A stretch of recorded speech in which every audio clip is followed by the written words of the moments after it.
सर्वांना नमस्कार. मी नसीर. मित्रमैत्रिणींनो, उद्या महाराष्ट्रासहित देशभरातील लोकसभेच्या निवडणुकीचा चौथा टप्पा होत आहे. मित्रांनो, महाराष्ट्रात ज्या प्रकारे मतदानाचा टक्का घसरत चाललेला आहे आपण पाहतोय, ते खूपच चिंतेची बाब आहे. आपण एका अशा टप्प्यावरती आहोत की तिथून देशाला वाचवणं, लोकशाहीला वाचवणं, संविधानाला वाचवणं हे आपलं कर्तव्य आहे.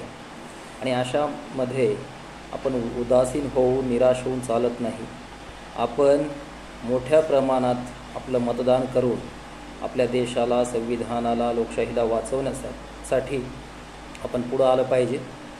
म्हणून उद्या होणारं जे काही मतदान आहे, म्हणजे देशासहित आपल्या राज्यात सुद्धा मला वाटतं 11 जागांसाठी उद्या महाराष्ट्रात परत चौथ्या टप्प्यात मतदान होणार आहे.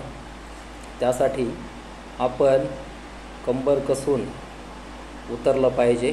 जास्तीत जास्त प्रमाणात आपण आपलं मतदान केलं पाहिजे. देश मोठ्या संकटात आहे, त्यामुळं संविधानाला वाचवणं, लोकशाहीला वाचवणं हे आपलं कर्तव्य आहे.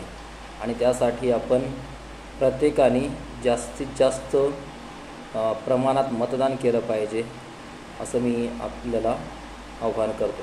धन्यवाद.